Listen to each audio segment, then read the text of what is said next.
L'Église communautaire de Québec.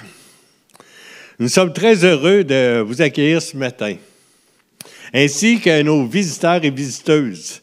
Et je suis dans la joie de vous voir tous réunis pour rendre gloire à notre Seigneur. Vous savez que vous êtes dans une famille ici décontractée, contemporaine, libre et surtout chrétienne. Pour nous, c'est notre Seigneur Jésus-Christ avant toute chose, parce que notre confiance est en lui. Aussi, rechercher d'abord le royaume de Dieu, c'est donner la priorité à Dieu dans notre vie. Nourrir nos pensées et ses désirs, chercher à lui ressembler, le servir et lui obéir en tout. Qu'est-ce qui a vraiment de l'importance pour nous dans nos pensées? Des amis, des objets, des projets ou autres désirs.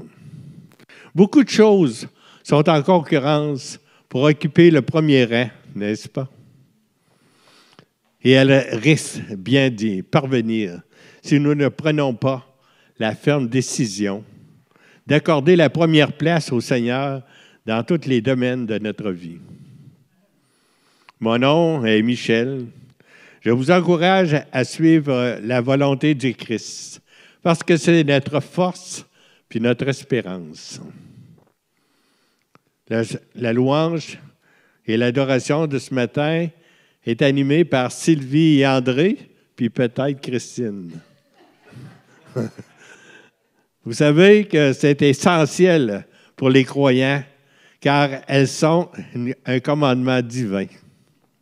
C'est un moyen de cultiver une relation intime avec notre Dieu et renforcer la foi. Elles permettent de centrer notre cœur sur Dieu plutôt que sur nos difficultés. Et surtout, d'exprimer la gratitude pour ses bienfaits, de favoriser la présence divine et de manifester sa gloire dans notre Église et dans notre vie quotidienne.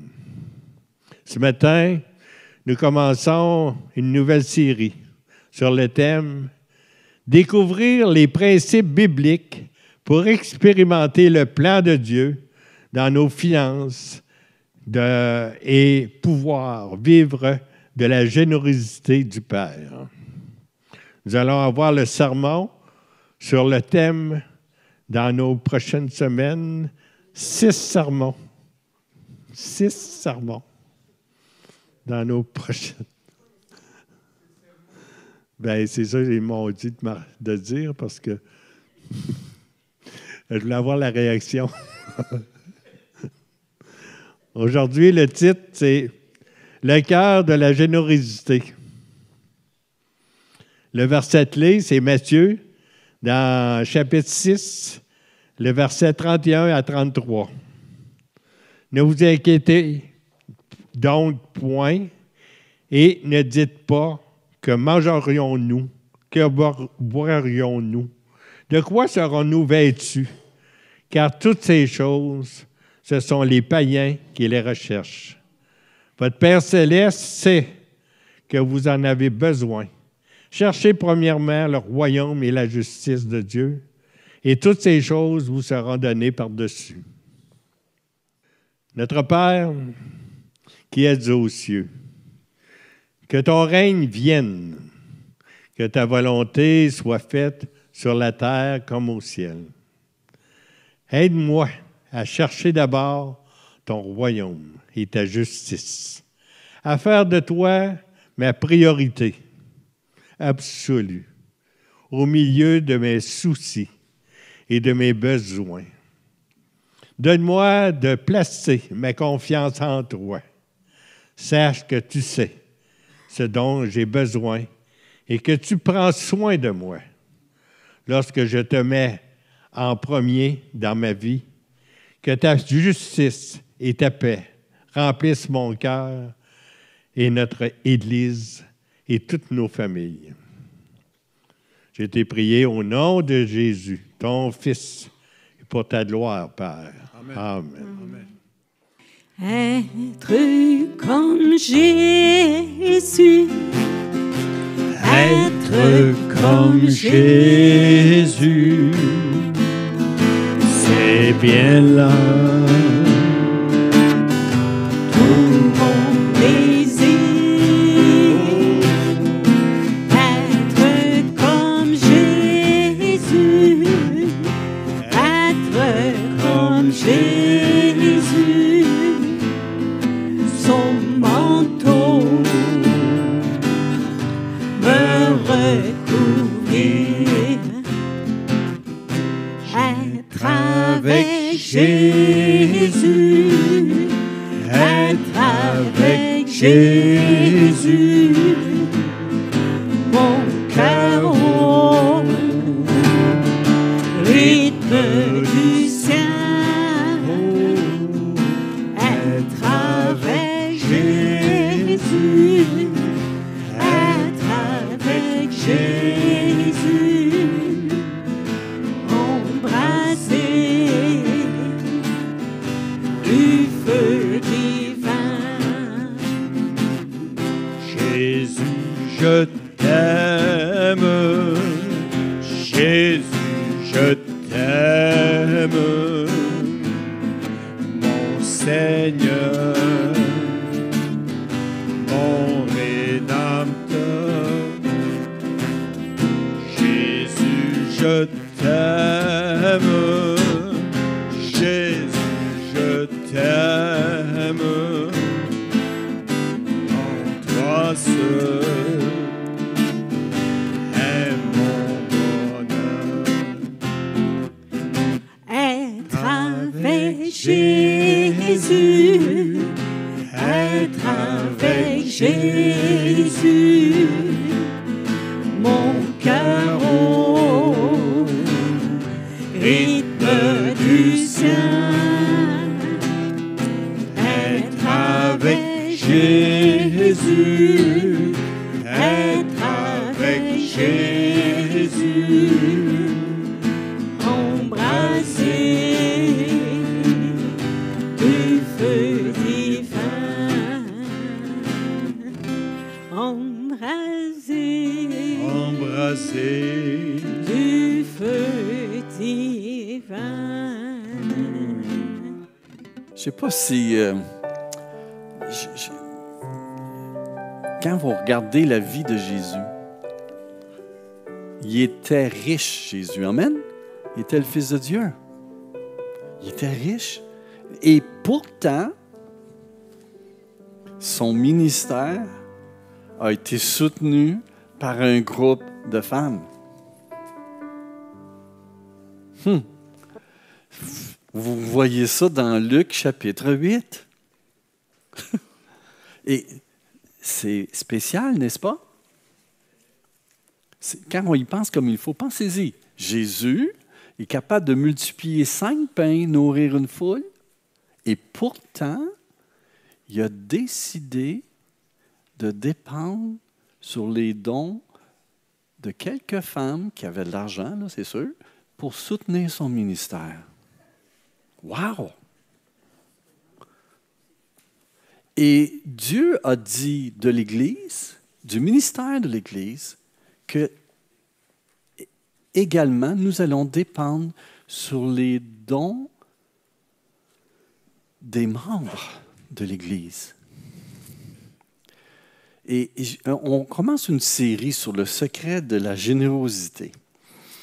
Et puis, vous savez, ce n'est pas naturel d'être généreux. Amen? Et c'est sûr lorsque je parlais ça je parlais à mes parents, à mon père à l'époque, je me souviendrai tout le temps. Comment que j'avais cité ce verset? Ne vous inquiétez donc point et ne dites pas que mangerons-nous, que boirons-nous, de quoi serons-nous vêtus? Car toutes ces choses, ce sont les païens qui les recherchent. Et c'est quoi la réponse d'un non-croyant? Il dit, ben voyons donc, si tu ne travailles pas, tu ne manges pas, c'est tes mains qui vont pourvoir à tes besoins. Comment peux-tu dire de ne pas t'inquiéter et te confier en Dieu pour tes besoins? C'est une folie. C'est vrai.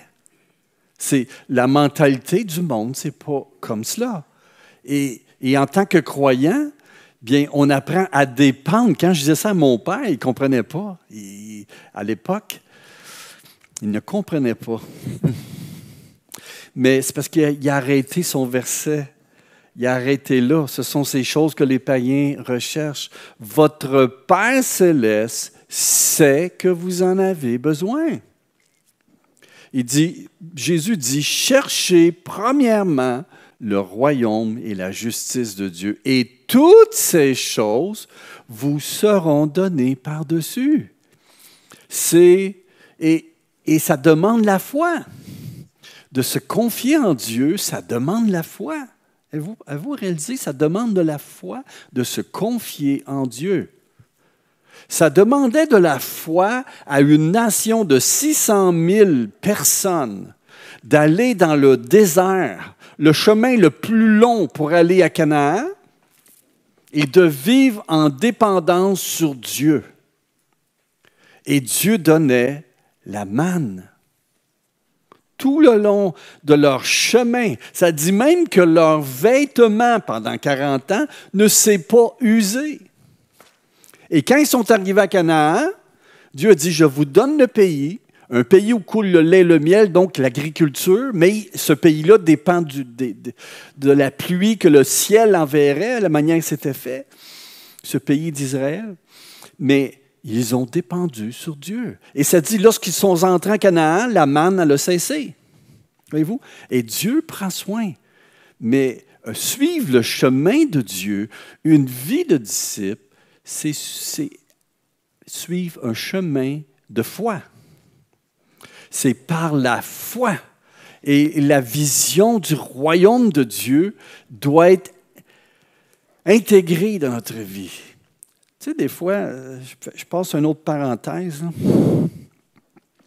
Parce que cette semaine, je suis allé à l'hôpital, puis il y a eu un décès d'un membre de la famille à Linda, puis c'est quelqu'un qui était chrétien.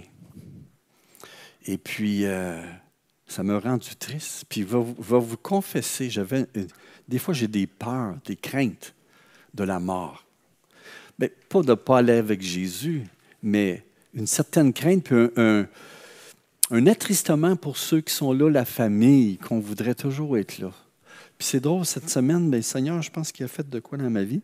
Ce que j'ai réalisé, j'ai pris conscience que, en réalité, le royaume de Dieu, c'est pas d'aller au ciel. C'est temporaire, le ciel. En fait, le vrai ciel, c'est le royaume de Dieu. La terre et le ciel vont faire un. Le royaume de Dieu, ce n'est pas quelque chose qui va commencer quand Jésus va revenir. Ce n'est pas quelque chose qui va commencer quand vous allez mourir pour aller au ciel. C'est temporaire, le ciel. Le royaume de Dieu, frères et sœurs, c'est ici maintenant. C'est Christ qui vit au milieu de nous. C'est Christ qui nous a transformés. Nous sommes nés de nouveau. Nous sommes entrés dans le royaume. Bien que les ténèbres sont toujours là, nous sommes dans le royaume de la lumière. Dieu vit en nous. Et j'ai pris conscience de ça. Je dis, ça veut dire que tout ce que nous faisons maintenant est si bas. Nous le faisons dans le royaume de Dieu. La seule différence, s'il y a des choses que nous pouvons faire aujourd'hui que nous ne pourrons pas faire dans le futur, c'est de servir Dieu par la foi et non pas par la vue. Lorsque Jésus va revenir, le ciel et la terre vont faire un. Kick out le mal. Mais on ne pourra pas faire ce que nous faisons aujourd'hui. Ça veut dire vivre par la foi. S'ouvrir à Dieu. Amen. Parce que là, le royaume va être là. On va tout voir. Ça va être facile de t'aimer parce que tu vas être parfait. Moi ici. Oui, c'est vrai. Mais là, maintenant, je veux vous réaliser que votre frère et votre sœur que vous avez à côté de vous, vous allez être avec eux pour l'éternité.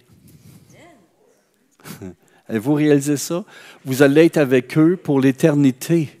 La famille de Dieu, elle est éternelle. La famille de Dieu, elle est éternelle. Et je veux vous inviter à quelque chose, c'est rare, je fais ça à l'Église. J'aimerais ça que tu te tournes vers ton frère, ta soeur qui est à côté de toi et lui dire « Merci d'être dans la famille de Dieu. Bienvenue. » Amen. Juste le faire, 2 secondes, OK? Vous n'êtes pas obligé de l'embrasser, juste lui serrer la main. Amen. Moi, je ne te serrerai pas la main. Je vais dire « Bienvenue dans la famille de Dieu, mon frère. Sois béni. Je suis content que tu sois là. Amen. » Amen. Amen. Amen.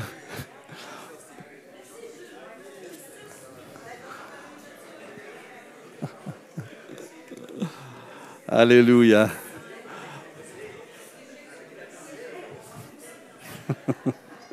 Je pense que... Trop tard. Excusez. Alléluia. Amen. Bon, ben là, ça suffit, là. On n'a pas l'éternité.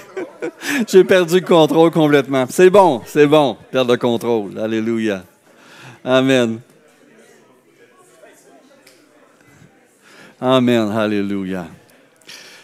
Frères et sœurs, c'est le fun. Michel va faire le tour. Je vais le laisser continuer. OK. Frères et sœurs, je vais vous dire une chose. La famille que vous avez maintenant, là, elle fait partie de la famille que vous allez vivre éternellement avec. Voyez-vous? Et lorsque quelqu'un meurt, comme Francine, un frère, une sœur, ce n'est que temporaire. On lui dit un au revoir, mais on va se connaître, mais on ne sera pas dans les airs comme des anges.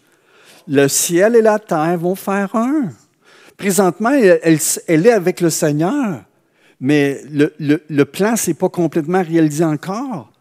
C'est lorsque Jésus va revenir et on va vivre sur une terre renouvelée ou nouvelle, peu importe, mais on va vivre sur la terre et on va se reconnaître. Et c'est la famille que vous avez pour l'éternité, frères et sœurs. Mais ce que nous avons aujourd'hui de particulier, c'est l'occasion que nous avons, que Dieu nous donne, d'agir par la foi, de contribuer dans l'amour, dans la vie de notre frère et de notre sœur, selon ce que Dieu nous donne. Amen. Et on commence cette série-là. Le secret de la générosité. J'ai fait exprès.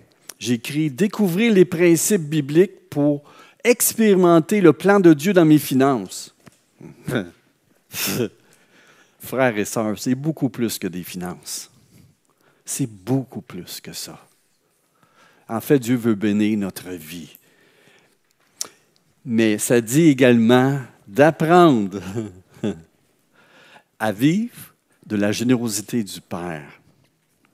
Et ce que le monde manque, c'est que la seule affaire qu'ils vivent, c'est de leur propre générosité. Ils vivent la vie comme si tout tenait à leur effort, que tout tenait à eux. Mais lorsque tu deviens chrétien, qu'est-ce que tu fais? Tu donnes ta vie au Seigneur. Et tu vis ta vie d'une manière qui est en train de confesser physiquement et en action que je crois que Dieu prend soin de moi. Je crois dans la générosité du Père. Amen. Et très souvent, nous avons une mentalité de personnes comme si notre Père n'était pas généreux, mais qui était chiche.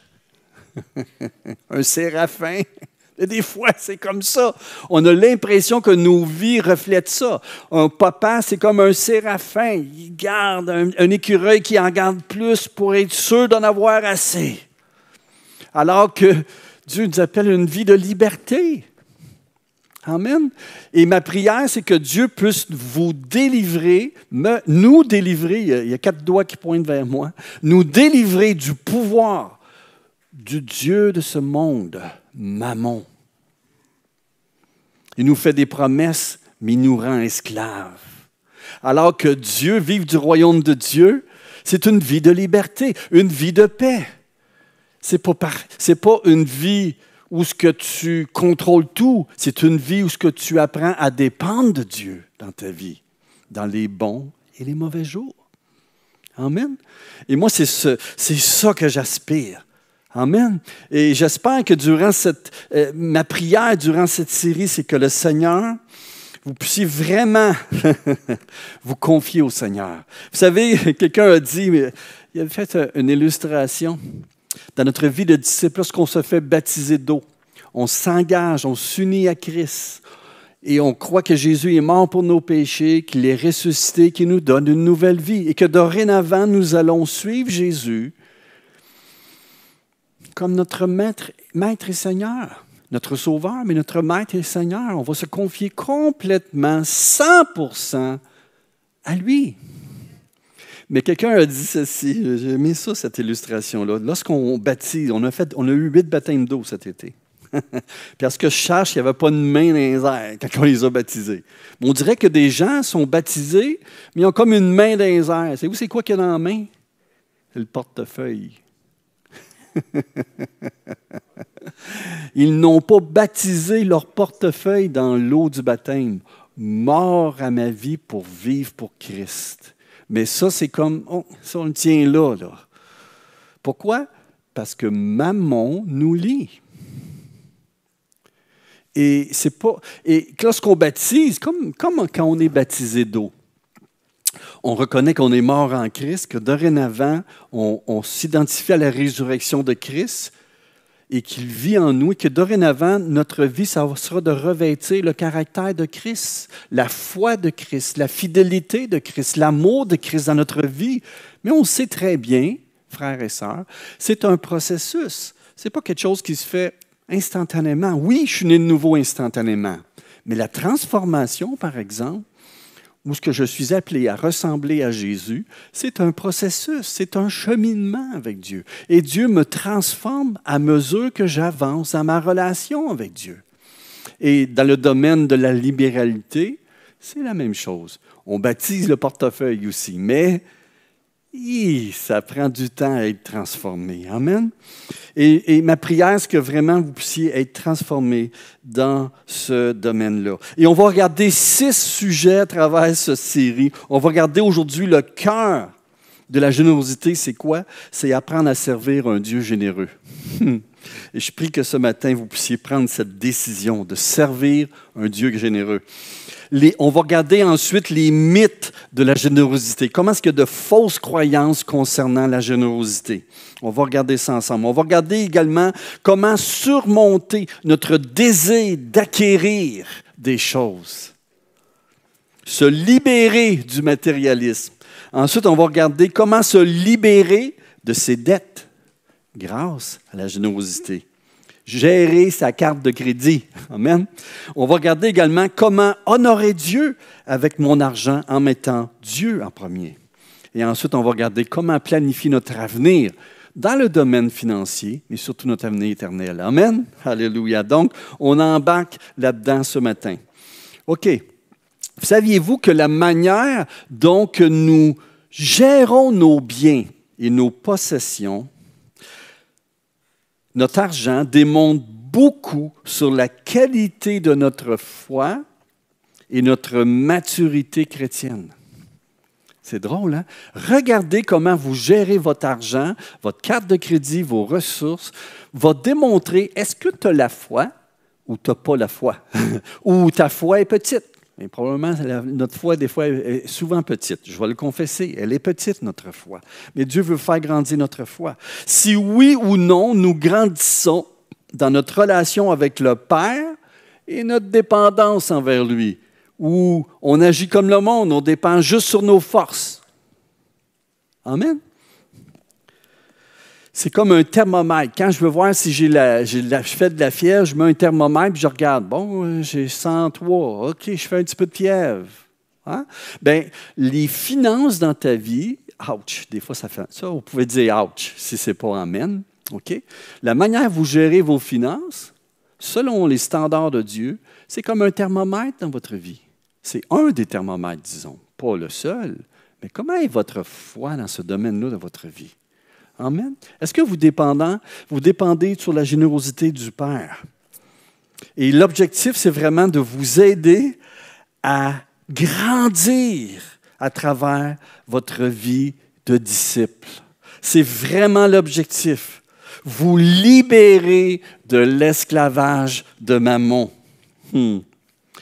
Et c'est vraiment important. Et le thème aujourd'hui qu'on va regarder, comment développer un cœur généreux. Comment développer un cœur généreux? L'objectif, c'est de devenir comme notre Père céleste qui est bon et généreux. Pourquoi c'est important? C'est parce qu'en fait, lorsqu'on devient généreux et qu'on désire ressembler comme au Père, c'est qu'on vit le meilleur de la vie et la vie à laquelle Dieu nous appelle. Amen. Regardez ce que ça dit dans Jacques chapitre 1. Ça dit « Ne vous laissez donc pas égarer sur ce point, mes frères et sœurs. Tout cadeau de valeur, tout don parfait nous vient d'en haut du Père des Lumières, en qui il n'y a point d'ombre de changement ni d'ombre due à des variations. » Voyez-vous, Dieu, qu'est-ce que nous avons dans la vie? Je veux vous dire quelque chose, frères et sœurs. Tout ce que vous possédez, votre santé, votre vie physique, vos capacités, les moyens que Dieu a mis sur votre vie, les contextes que Dieu vous a amenés, c'est un don de Dieu. C'est la vérité, cela. C'est un don de Dieu.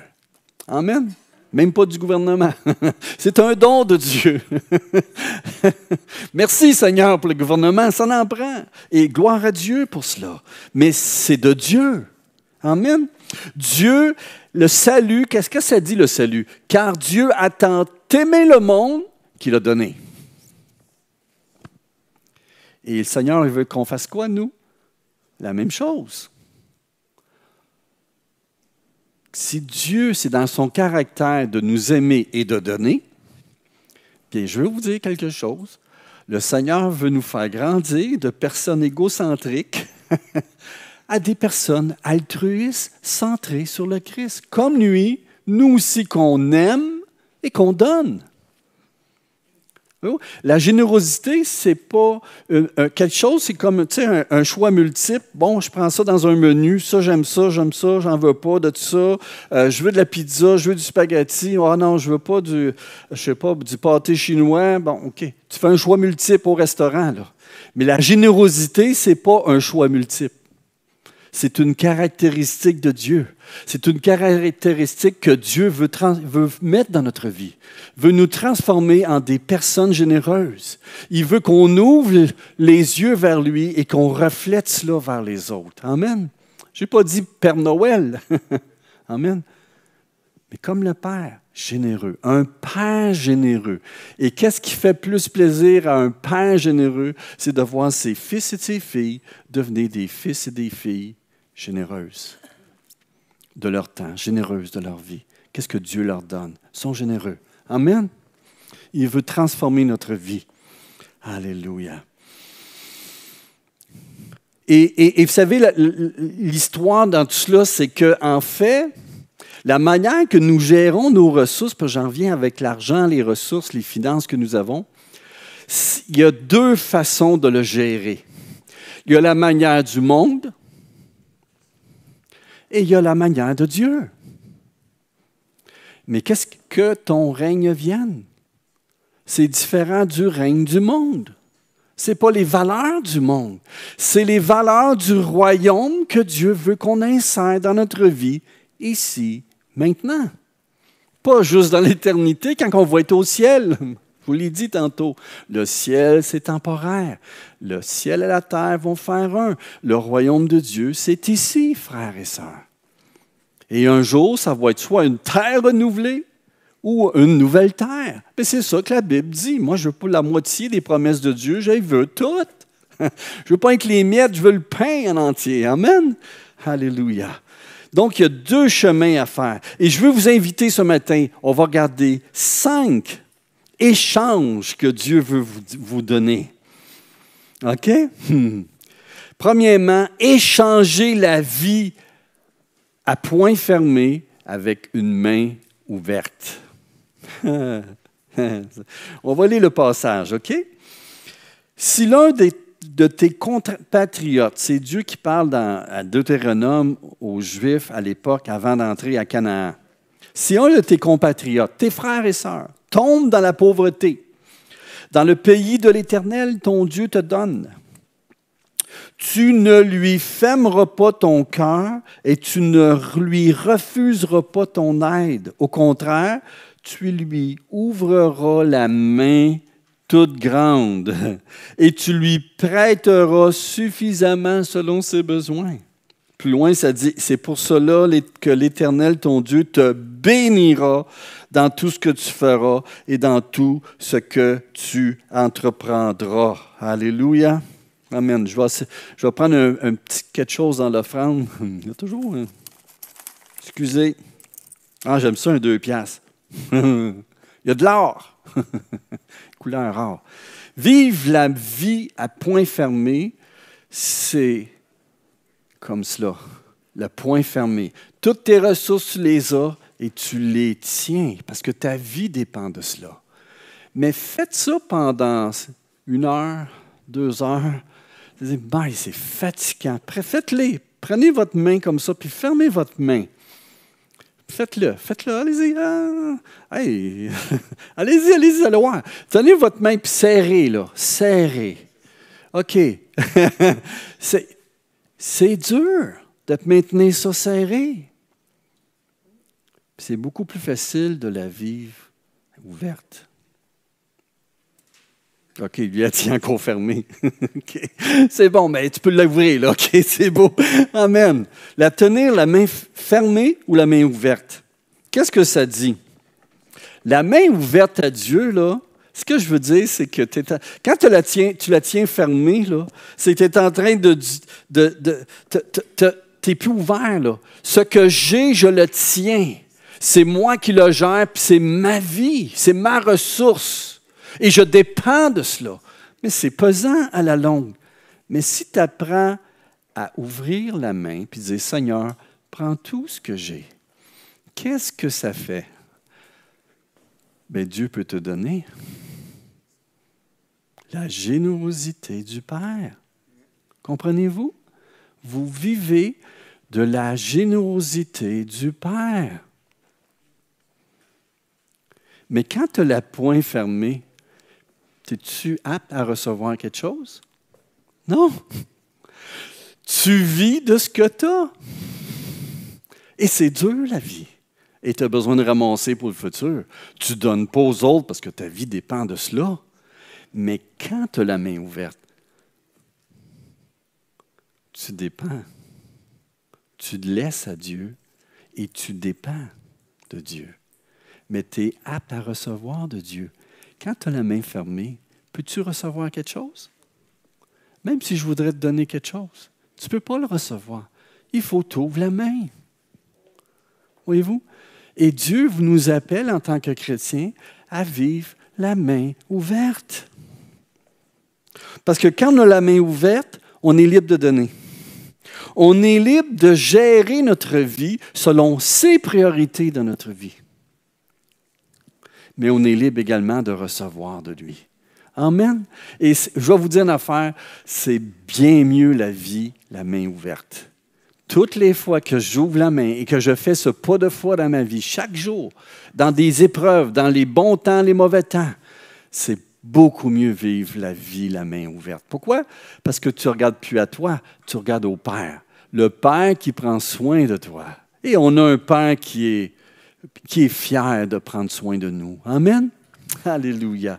Et c'est le premier pas. Échanger la vie à point fermé contre la vie à main ouverte. C'est la première décision. Mais vous savez, pour vivre la vie, la main ouverte, il nous faut faire aussi un échange, un autre échange. Que dorénavant, c'est plus moi qui vais être propriétaire de ma vie et de mes biens, mais ça va être Dieu.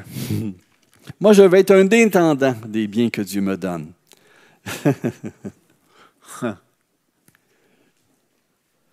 Celui qui échange une vie temporaire, qui n'a aucun contrôle de toute manière, contre une vie éternelle, est beaucoup plus sage que celui qui garde sa main pensant que ça va demeurer toujours, quand en réalité, ça ne demeurera pas toujours.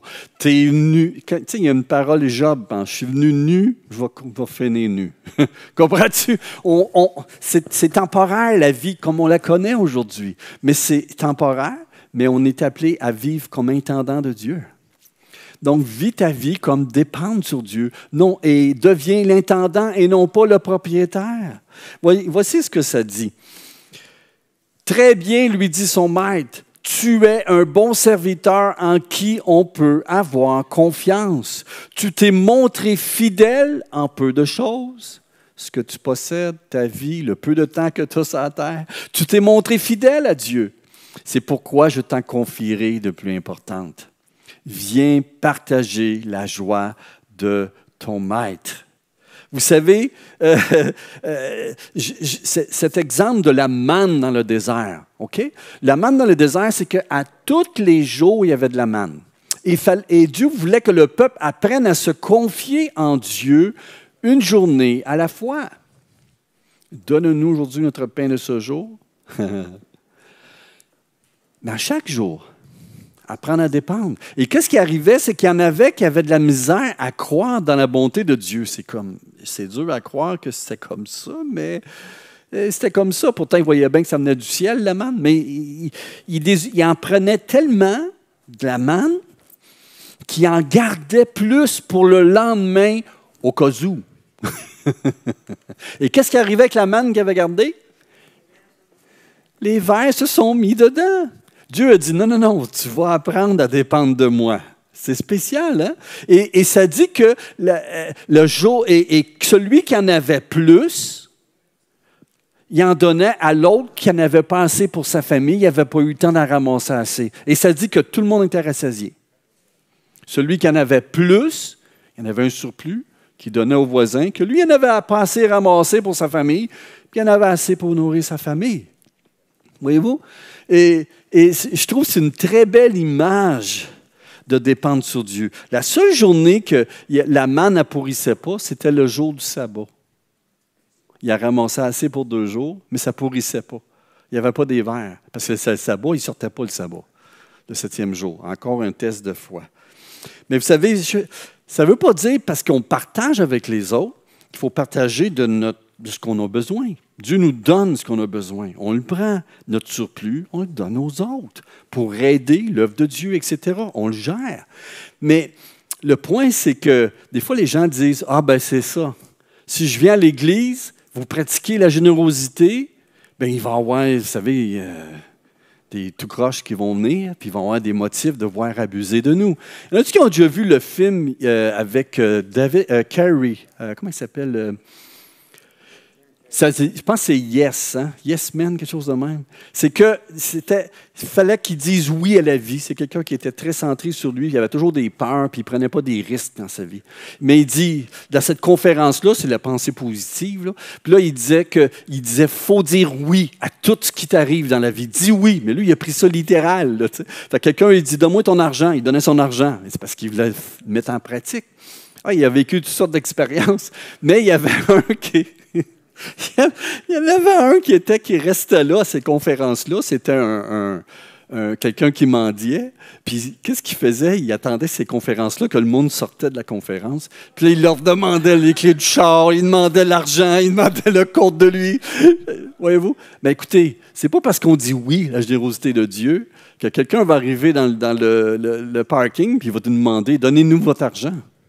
Donnez-moi ta maison. C'est pas ça, là. OK? Fait que, tu sais, c'est ça c'est important. Mais on est des intendants. Les choses que nous avons, c'est Dieu qui nous les prête et qui nous les donne temporairement, mais pour répondre à nos besoins, mais également devenir généreux, comme lui.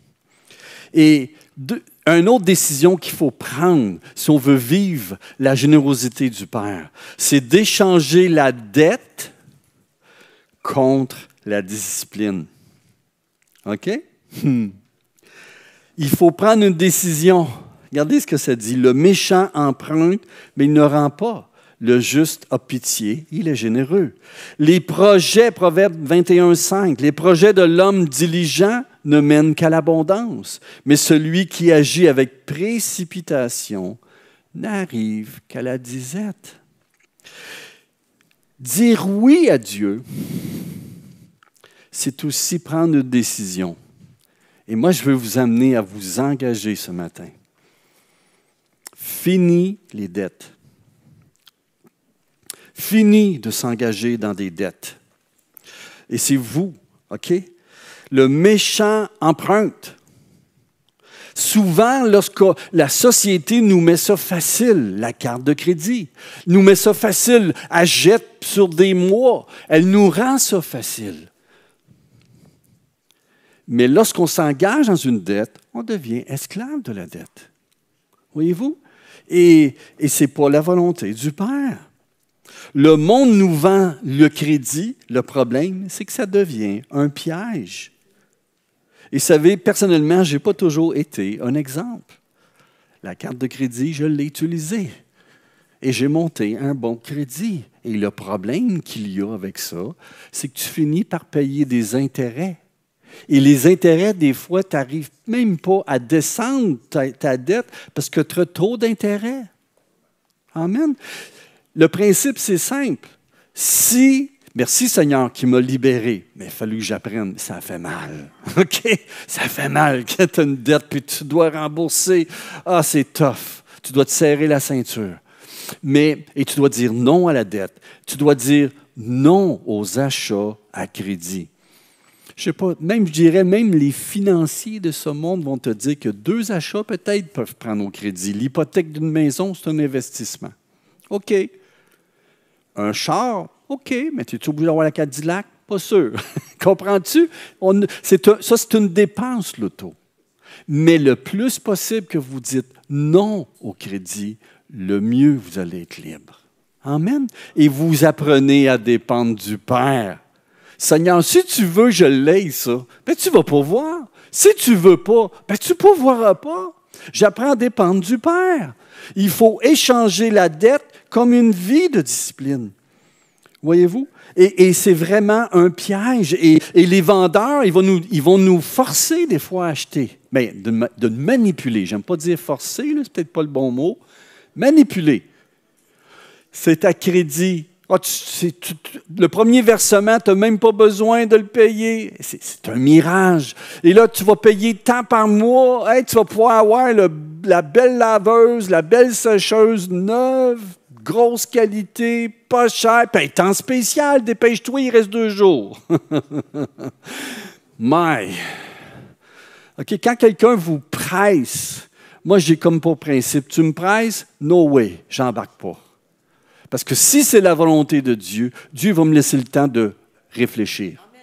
Dieu va me laisser le temps de regarder différentes options dans ma vie. Ça, c'est Dieu. Mais quand on me presse, là, non, désolé. Non, le plan de Dieu, marchez par la foi, frères et sœurs. Non par la vue. Dépendez de Dieu. Obéissez-les. Faites-lui confiance. Et la 4e chose que vous devez faire comme choix pour vivre de la générosité du Père et une vie de foi, c'est d'échanger la comparaison contre le contentement. Le problème que nous avons, c'est qu'on se compare aux autres. Ah, lui, il a un beau. Tu sais, j'ai tombé dans le panneau. Le dernier téléphone cellulaire. La dernière tablette la plus et le plus beau char, le plus bel ordinateur. Bien, celui que tu as, il fait l'affaire. Pourquoi tu en veux un autre? Mais parce que mon voisin en a un. Hey, lui, il a un beau char. Un moment donné, on avait une petite compétition, un ami et moi, puis c'était celui qui avait la dernière tablette. Indirectement, on se lançait, là, tu sais. Mais à un moment donné, j'ai arrêté. Là, ça ne marche pas, cette affaire-là. On ne fait plus ça aujourd'hui. Mais échanger la comparaison contre le contentement. Être content de ce que Dieu nous donne. Amen. Regardez, il y a un verset, ça dit ceci. Mieux vaut ce qu'on a dans la main que ce vers quoi se porte le désir. Le désir d'acquérir va toujours être là dans votre chair. Marchez pas selon la chair, mais selon l'esprit. Cela aussi est dérisoire, autant courir après le vent. Avez-vous déjà couru après le vent? Tu vas courir longtemps parce que ça ne s'attrape pas le vent, c'est la vanité, ça ne marche pas, ça ne sert à rien.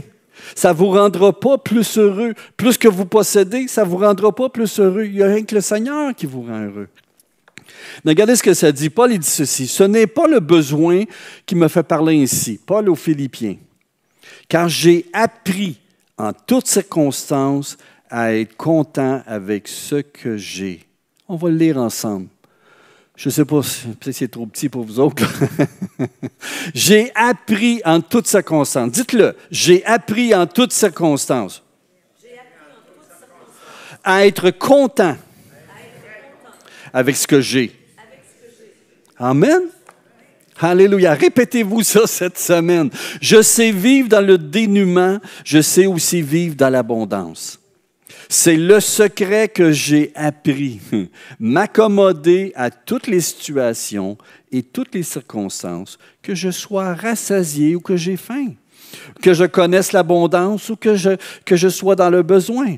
Je peux tout grâce à celui qui me fortifie. Vous savez, il y a 2 choses qu'il faut apprendre en tant que chrétien. 1, savoir vivre dans la disette, se serrer la ceinture et expérimenter de jour en jour, dépendre sur Dieu et voir sa main dans sa vie agir. Et vous savez, les plus grandes expériences que j'ai vécues dans la foi, là, dans ce domaine-là, c'est lorsque j'ai été dans la disette. Je vous ai partagé quand j'étais au collège de formation, le 1er janvier, je m'en souviendrai tout le temps, je marchais puis je chiolais à Dieu, je n'avais rien à manger. Et puis, boum, un 20$. OK? Bien, je n'ai pas vécu ça souvent, là, mais j'étais dans la disette. Lorsque j'étais dans mon appartement, je vivais une très grande épreuve. Je priais Dieu qui pourvoit mes besoins, me sort de mon épreuve, mais une épreuve difficile. Je ne voulais pas me fier sur mes parents. Je voulais me fier sur Dieu. Et j'ai eu un rêve. Dieu m'a donné un rêve, l'abondance qui est descendue. Et c'est ce qui est arrivé. Dieu a fait pas à pas toute la vision. Il l'a réalisé du début à la fin. Il l'a fait. Et j'en viens pas. J'ai dit, waouh, c'est un miracle. C'est vraiment un miracle. Mais je l'ai vécu quand? Quand j'étais dans la disette. Et si Dieu vous amène dans une période de disette dans votre vie, c'est pour vous transformer. Pensez au peuple qui était dans le désert. Dieu les a transformés. Ils ont appris à dépendre de Dieu. Et vous allez voir des miracles de Dieu dans votre vie. Amen. Alléluia. Mais ça, c'est une chose. Apprendre à vivre dans la disette. C'est apprendre à vivre par la foi. Dieu, c'est pas que Dieu t'aime pas. Au contraire, il t'aime. Et il va pourvoir. Et c'est une occasion de Dieu pour manifester sa puissance dans ta vie. Amen. Je ne sais pas comment il va le faire, mais Dieu va manifester ta puissance, sa puissance dans ta vie. Amen. Mais il y a une autre chose aussi qu'il faut apprendre, frères et sœurs. C'est apprendre à vivre dans l'abondance. Ça, c'est pas facile. Parce que c'est facile d'oublier Dieu dans l'abondance. C'est facile de dire, Dieu, merci, tu m'as donné l'intendance, je vais être le propriétaire maintenant. Comprenez-vous? C'est de dire, et c'est un défi de la foi. Dieu, que veux-tu que je fasse avec l'abondance? Oui, pour voir mes besoins. Oui, j'ai une planification dans ma vie, mais que veux-tu que je donne? Que veux-tu que je fasse? Et vous savez, frères et sœurs, cette occasion que vous avez dans l'abondance ne se représentera pas dans votre vie où cette occasion de pouvoir donner vous est donnée. Dites-vous cela, c'est éternel. La famille de Dieu, c'est éternel. Et lorsque vous avez l'occasion, et quelle joie, quand on vit de la générosité du Père, c'est une joie de donner pour l'Église. C'est une joie. Si Dieu te donne assez la possibilité d'aider même un frère ou une sœur dans l'Église, c'est une joie. Et Dieu ne l'oublie pas. Et Dieu regarde et dit, « Oh, je vois ta foi. Je vois ta foi. Et tu vas être béni. » Béni quoi? Tu vas recevoir, tu donnes 1$, tu reçois 100$. C'est pas ça. Tu donnes 1$, mais tu reçois la paix de Dieu. Tu manifestes ta foi dans ton papa. Et tu es en train de dire, papa, j'ai tellement confiance en toi que regarde, là, j'ai la main tellement pleine, j'en ai tellement, que je vais t'en redonner pour ton royaume. Je vais t'en donner, Seigneur. Utilise-le comme tu veux. Et vous savez, et les temps de disette, les temps d'abondance dans notre vie, c'est ça, tout le monde vit cela. Amen. Tout le monde vit cela. Quand on a un temps de disette, un temps pour crier à Dieu.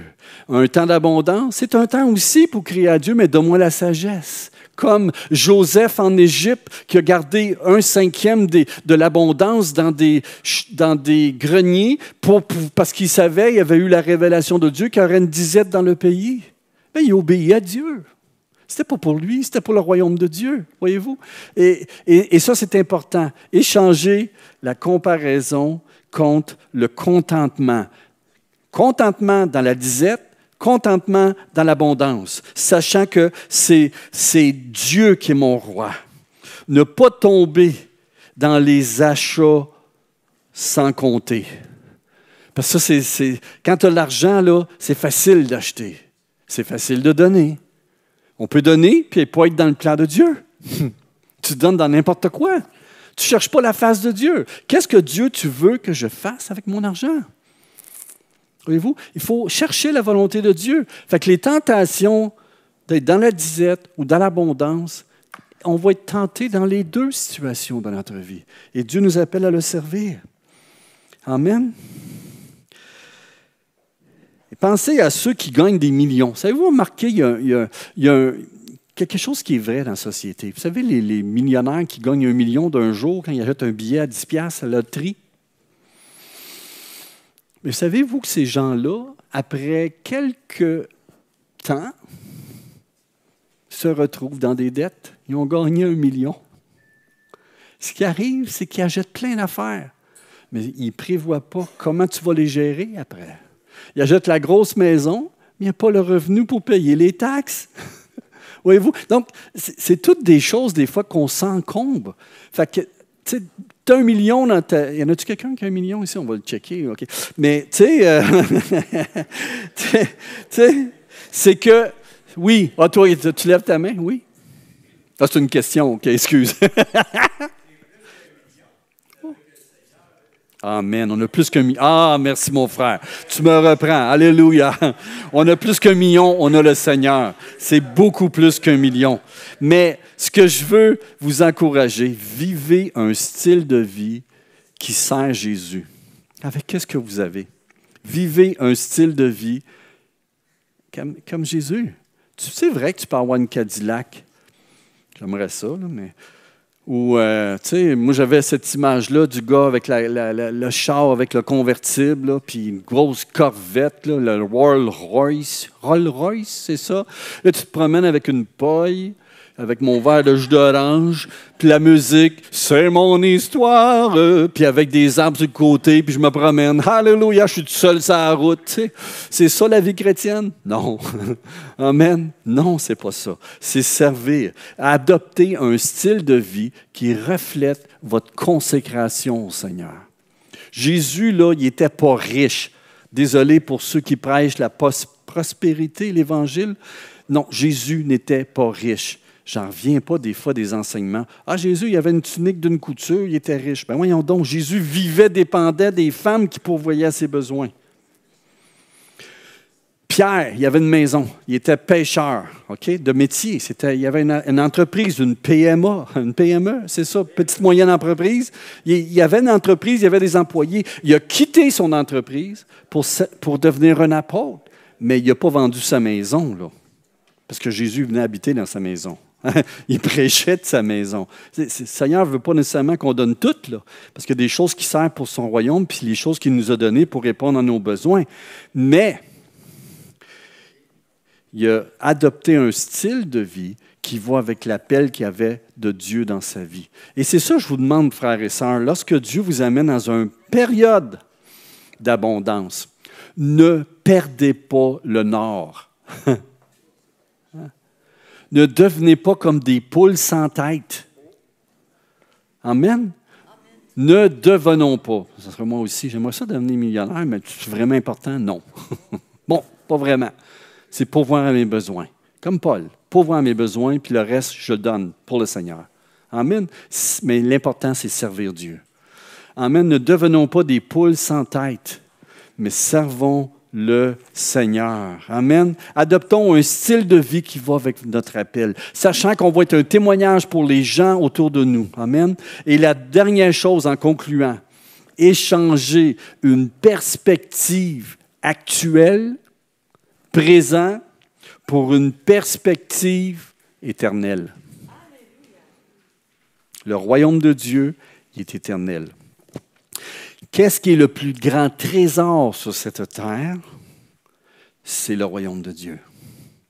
Hein, Jésus a comparé le royaume à quelqu'un qui cherchait un champ. Il a vu une pelle de grand prix et il a acheté le champ. Il a tout pris ce qu'il avait pour acheter le champ parce qu'il a vu la perle. La perle, c'est le royaume de Dieu.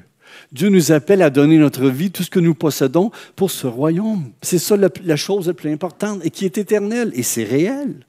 Amen. C'est réel. Regardez ce que ça dit. Ne vous amassez pas de richesses. Et ça, c'est Jésus direct. Sur la terre où elles sont à la merci de leur rouille, des mythes qui rongent, ou des cambrioleurs qui percent les murs pour voler. Amassez-vous plutôt des trésors dans le ciel, où il n'y a ni rouille, ni mythe qui ronge, ni cambrioleur qui perce les murs pour voler. Car là où est ton trésor, là aussi sera ton cœur. Amen. Échanger cette perspective présente, temporaire, celle que le monde vit sans Dieu, contre celle qui est éternelle, celle que nous commençons à vivre maintenant, parce qu'il vit dans notre vie et qui va durer éternellement. Amen. Alléluia. La semaine prochaine, on va continuer. On va parler la sagesse de Dieu, comment investir dans le royaume éternel. Amen. D'avoir l'équilibre dans notre vie. Mais on a un choix. Nous avons un choix. Quel choix allez-vous prendre ce matin? J'ai parlé de plusieurs choix, plusieurs échanges. Rapidement, en terminant, on dit échanger la vie, point fermé, contre une vie main ouverte. L'autre choix, échanger la propriété, ça ressemble pas mal à la main fermée, contre l'intendance. Amen. Est-ce que c'est la décision pour vous ce matin? Est-ce que vous avez remis tout ce que vous possédez dans les mains de Dieu? Avez-vous fait cette étape de dire, Seigneur, wow, ça me frappe un matin, je marche beaucoup plus comme un propriétaire qu'un intendant. Seigneur, OK, pardonne-moi. Maintenant, je vais être un intendant. Je te donne ceci qui m'appartient. Je te le donne. Je veux vivre comme un intendant dorénavant sur cette terre jusqu'à temps que tu reviennes. Amen. Est-ce que pour vous, c'est d'échanger la dette contre la discipline? Ouch! Ça, des fois, tu sais, l'image de la main qui veut prendre. Hey! Non, pas pour toi. C'est ça. Non, c'est pas pour toi. Il faut discipliner notre main. Elle veut souvent en prendre trop. Et est-ce que c'est vous ce matin, ça? Échanger la dette contre une discipline de vie, celle du Seigneur dans vos achats, dans votre manière de gérer. Et ça se peut que vous avez monté un crédit, comme je l'ai déjà fait, et que vous êtes pris avec ça. La bonne nouvelle, c'est que si vous remettez non seulement vos biens, mais également vos dettes au Seigneur, il va t'apprendre à vivre une vie sous la discipline. Il va te libérer éventuellement de tes dettes. Je le crois. Amen. C'est un Dieu qui est fidèle. Mais tu peux la garder et continuer à vivre ta vie comme cela, où tu dis, OK Seigneur, aujourd'hui, je prends la décision. Plus jamais j'achèterai quelque chose que je n'ai pas les moyens. Je vais acheter ce que tu pourvois. Si tu ne pourvois pas, je vais prier. Puis si c'est vraiment un besoin, je vais prier encore plus. Et tu vas pourvoir. Vivez par la foi. L'autre, échangez la comparaison. Arrêtez de vous comparer contre le contentement, Seigneur, que tu m'offres. Dans l'abondance, dans la disette, je suis toujours un enfant de Dieu. C'est ça qui compte dans la vie. Dépendre sur toi et être un outil de toi. Et dernièrement, arrêtez de vivre pour juste le présent. Là. Vivez dans le royaume de Dieu. Il est en votre vie, Jésus. La puissance de Dieu, elle est avec vous. Et Dieu veut vous apprendre à marcher par la foi. Même si des fois c'est un désert, Dieu veut t'apprendre à marcher par la foi. Terminons avec la prière. Amen. Alléluia. Prions ensemble. Seigneur, on vient dans ta présence ce matin. Merci pour ton Saint-Esprit. Merci pour tes bontés dans notre vie. Papa, et qu'on a de la misère. Des fois, on est ingrat dans notre nature. On oublie qu'on dépend de toi. Et Seigneur, je te demande, viens libérer notre cœur. Libère notre cœur. Qu'on devienne des enfants qui reflètent un Père généreux. Aide-nous, Seigneur. Un Père qui pardonne, des enfants qui pardonnent. Un Père qui donne, des enfants qui donnent. Un Père qui est propriétaire, des enfants qui sont fidèles. Aide-nous, Seigneur. Conduis-nous. Je te prie, Seigneur, pour chaque personne dans cette place, Seigneur, tes disciples, tes enfants. Alléluia. Et qu'on est aveugle des fois, Seigneur. On est aveugle à tes réalités éternelles. Seigneur, je te demande de nous aider. Ouvre nos yeux, ouvre nos cœurs à la voix de ton esprit, à la vie dans la foi, la vie dans la générosité du Père. Guide-nous, Seigneur. On a besoin de toi. Et j'intercède pour mes frères et sœurs que ton Saint-Esprit leur soit accordé durant ce moment, cette période, Seigneur, où ce qu'on va regarder devant toi, notre intendance, qu'on va regarder devant toi, comment nous gérons notre argent, notre cœur, est-ce qu'il est généreux? Je te demande de nous aider, Seigneur, d'aider mes frères et sœurs durant cette période, Seigneur. Merci d'avance que tu vas le faire. Merci pour ta puissance. Alléluia, j'ai faim et soif de toi, Seigneur. Au nom de Jésus, et tout le peuple de Dieu dit... Ah ben, je ne l'ai pas entendu, OK? Amen. Mais si c'est ouch, vous pouvez dire ouch. Tu as dit qu'ils disent ouch un matin? Moi, ah oui, c'est correct. Amen.